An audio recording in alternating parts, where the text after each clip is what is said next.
Hey, good morning folks, Bob here. A new radiator came in. It's an all-star. I know that's upside down, but it's an all-star, and it comes with the top hose has a threaded in fitting, and I've already checked it. This fitting here fits the hose, and the bit lower hose is bigger, so it should fit also. So it looks like we might luck up there on the hoses. Hope so. Just got to figure out a way to mount it. This is a cross flow, so there she is now. It's 10 pounds, give or take a few ounces. The old radiator I took out was 15 pounds, so it looks like we're 5 pounds savings with this thing, which ain't a whole lot, but everything adds up.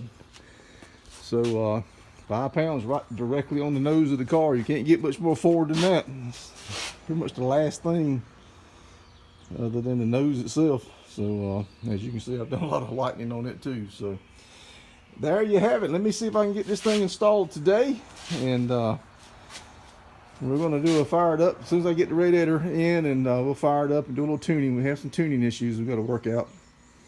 I got to make sure the electric fan clears.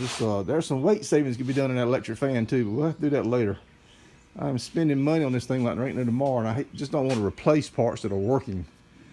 Which is why I hadn't replaced the radiator yet. I was planning to, but I wanted to get a year under my belt before I started spending unnecessary money, just frivolous money. But electric fan so far, knock on wood, is working fine, even though there's probably a pound to be saved there with a thin design. And also another important thing is you want to something that don't draw a lot of amps. And this electric fan seems to be working. It don't appear to be hurting the battery. When I cut it on it, I won't see a voltage drop, so that's a plus there. All right, folks, let me get to work. Well, hello, folks. My Furyious fans. First of all, I guess I owe you an apology. It's been what, 2 weeks since we were at the track. I think it's been 2 weeks. And Furyious busted the radiator, and you would think that's just back in the day. You go to the local parts store and get a radiator, or take yours out and send it to a shop and have it record. This is today. Back in the day don't work no more, I'm finding out. I guess COVID's got a little something to do with that. But anyway, I couldn't find a local radiator shop. There's probably one out there, but I have looked and I've talked to people, and nobody knows of one that's close by. And they're going to charge as much as a new radiator anyway. And there's the old radiator. It's a single core. This car always did have a little bit of a problem getting cooled back down on the really hot days when it was around 100 degrees. Especially if I got hung up in the staging lanes. I had a little trouble, so I wanted a two core. That's what this is that I bought. The problem with this one, I'm going to have to return this one. You can see I can fix that just by simply twisting the hose back around, but this right here is about 2 inches above the bottom of the radiator, and then they angled it upward and over. And man, that just the stock radiator water pump housing drops down below this about 2 inches, or 1.5 inches, which would have made for a crazy curve up this way. And as you can see, I went through radiator hose hell trying to make something work. I walked through local store's parts department and looked at every radiator hose they had, cut up a few of them, as you can see here, trimming them carefully, like 1/4 inch at a time, just to make sure I didn't cut too much. And for God's sakes, I just gave up. I had to make a custom cradle for this radiator to mount in, and it's a tiny bit lower than I want it to be, but it needs to drop down another inch, which would help with that radiator hose situation. It wouldn't cure it, but I just made a decision. I went on and bought another radiator. I couldn't understand when I was looking for a radiator. This car is similar to a 73 Charger. Very similar. It's just the sheet metal is different. Sheet metal is a lot different. It's no close, not even close. But under the skin, this is basically a 73 Charger. And I mean, you Google Mopar radiators, go to all these sites, Summit, Jegs, Amazon, all these radiator sites, and put in Mopar radiator, big block, 73 Charger, all these search engines and ways you can search, and I just couldn't get nothing to come up. And the reason why is I was looking for a cross flow. The reason I wanted a cross flow is I've always heard that they cool better and cool down faster, yada, yada, all that kind of stuff. And I'm thinking, well, they don't cost no more than a downflow. But the only cross flow that I could find was ones like this that just don't have any way to mount them, so you have to make a cradle, or you have to get somebody to weld your brackets on. There was a direct fit. Somebody made a direct fit. It was like $550, 2-row, $550. That's nuts. That's just nuts. I don't get that. I mean, take this radiator here, mount some brackets on it, and add another $100 to it. You got a $300 radiator. So I don't understand all that. But anyway, there was another one that was a direct fit. But get this, it said direct fit 73 Charger radiator, direct fit for LS swap. And I thought, okay, why are we doing that? So who does LS swaps on 73 Chargers? Most people who have a 73 Charger are going to be wanting a big block Mopar in it. There's some that will be happy with a small block. I can't imagine there's enough people out there building 73 Chargers and putting the LS motors in them that they have to make a custom radiator and stock it. That don't make sense. I just don't believe that. If you got an LS swap 73 Charger, send me a picture. I want to see it. I want to see the engine in the car. Anyway, the LS swap had smaller diameter hoses, and I didn't want to do that. And that opens up another can of worm. We're trying to find, and it wasn't cheap. It was like $380 or something. So finally I found one on Amazon. It's a universal. Dimension wise, it's within 3/8 or 3/4 of an inch of that one there. It's a little wider, a little thicker than I want, but it will work. That's the main thing. It's a little heavier than I wanted, but it will work. Whereas I was going to save 5 pounds on this one, I may luck up and save 1 pound with this other radiator, but at least I'll have a damn radiator. My God, I had no idea.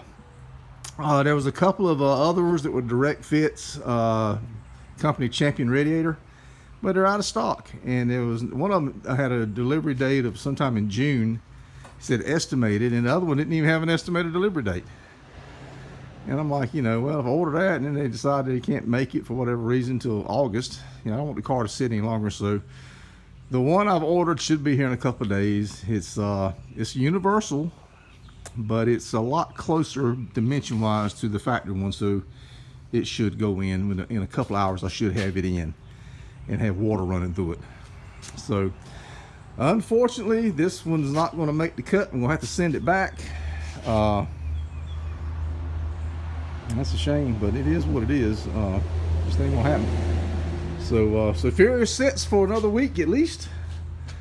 But whatever. It's gonna just have to sit. So I've been doing some other stuff anyway. I've been on a muscle car buying frenzy. You'll see some of that stuff on the channel. I think the Charger was posted on the channel, and I got another one to be posted up pretty soon. But so there's no shortage of things to do. But I look forward to getting this car back on track. I've had some time to think about the 2 runs that I got, what went wrong, and I think we got to plant the tire a little harder and get this bog out of the carburetor.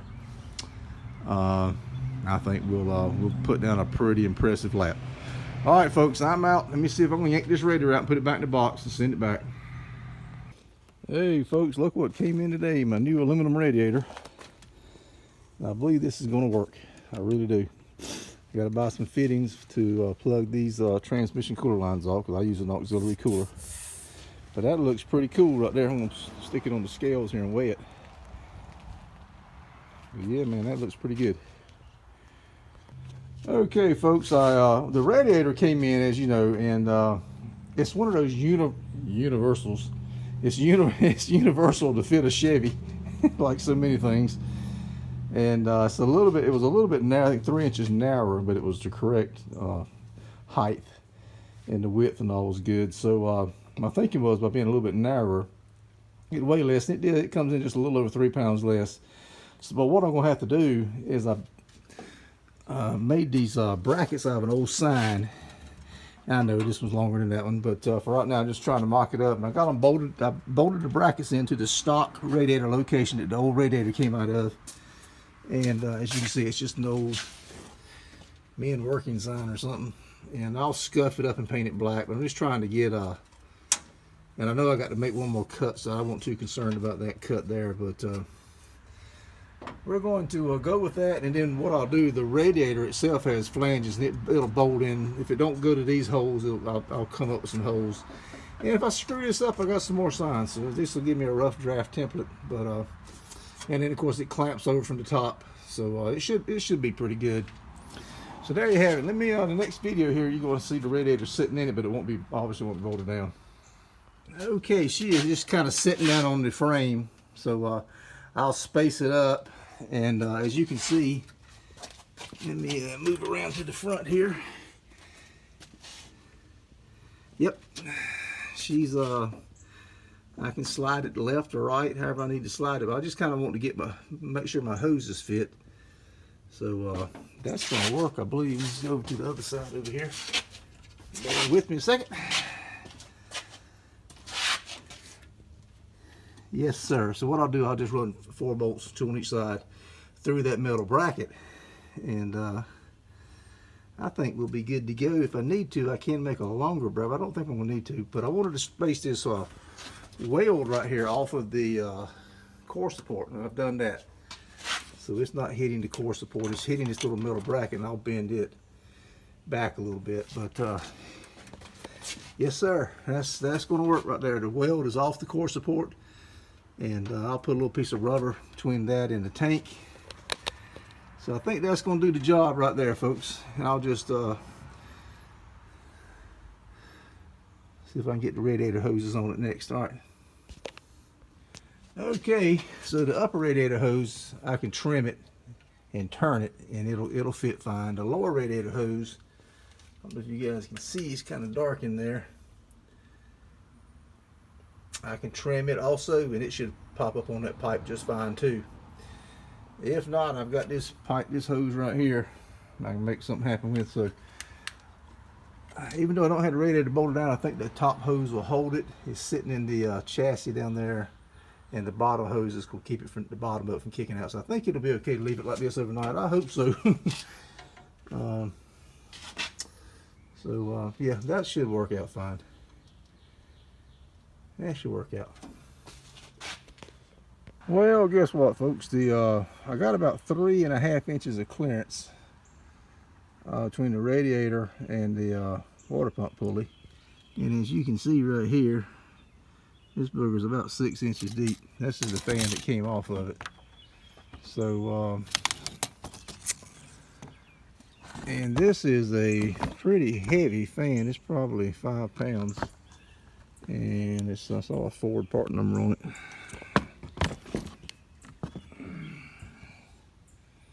Right in there.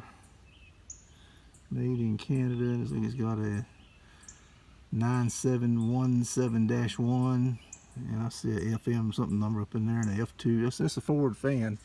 It worked okay. Didn't seem to draw too many amps, but I'm gonna have to go find me a slim fan to make this deal work.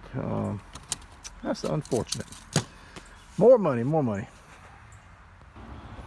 Okay, folks, so my electric fan that I ran on the car on Furyious would not fit the new radiator. It's too deep this way, and it was hitting the water pump pulley, so no way to use that. It was too wide also.